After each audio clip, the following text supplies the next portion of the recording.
Luke chapter 15, verse 11. The parable of the lost or prodigal son. Then he said, There was a man who had 2 sons, and the younger of them said to his father, Father, give me the share of your estate that I will inherit. And so the father divided the property between them. A few days later, the younger son gathered together everything he had and traveled to a distant country where he squandered his inheritance on a life of dissolute living. When he had spent it all, a severe famine afflicted that country, and he began to be in need. So he went and hired himself out to one of the local inhabitants, who sent him to his farm to feed the pigs. He would have willingly filled his stomach with the pods that the pigs were eating, but no one gave him anything. Then he came to his senses and said, How many of my father's hired workers have more food than they can consume, while here I am dying of hunger? I will depart from this place, and I will go to my father, and I will say to him, Father, I have sinned against heaven and against you. I am no longer worthy to be called your son. Treat me like one of your hired workers. So he set out for his father's house, but while he was still a long way off, his father saw him and was filled with compassion. He ran to him, threw his arms around him, and kissed him.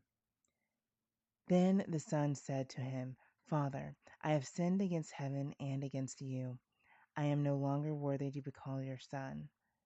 But the father said to his servants, Quickly, bring out the finest robe we have and put it on him. Place a ring on his finger and sandals on his feet. Then bring the fatted calf and kill it. Let us celebrate with a feast. For this son of mine was dead and has come back to life. He was lost, and now he has been found. And they began to celebrate.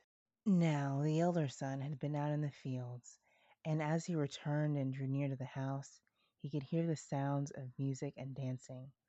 He summoned one of the servants and inquired what all this meant. The servant replied, Your brother has come home, and your father has killed the fatted calf because he has him back safe and sound. The elder son then became angry and refused to go in. His father came out and began to plead with him. But he said to his father in reply, All these years I have worked like a slave for you, and I have never once disobeyed your orders. Even so, you have never even given me a young goat so that I might celebrate with my friends.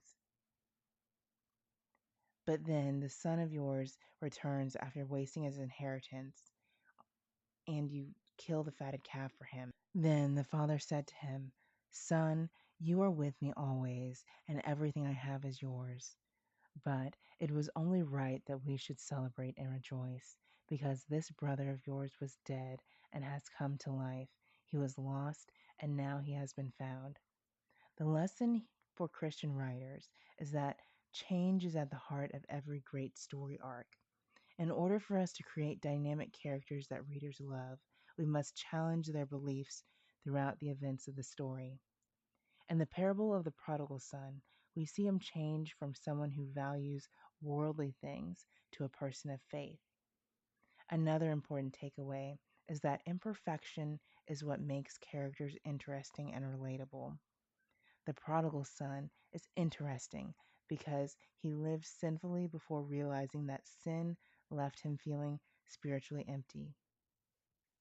The older brother is interesting because of his reaction to his younger brother's homecoming, which implies that the father's flaw is not communicating his feelings and appreciation well enough to the older son. Just for fun, try writing the parable from the point of view of the father or the eldest son and share it in the comments.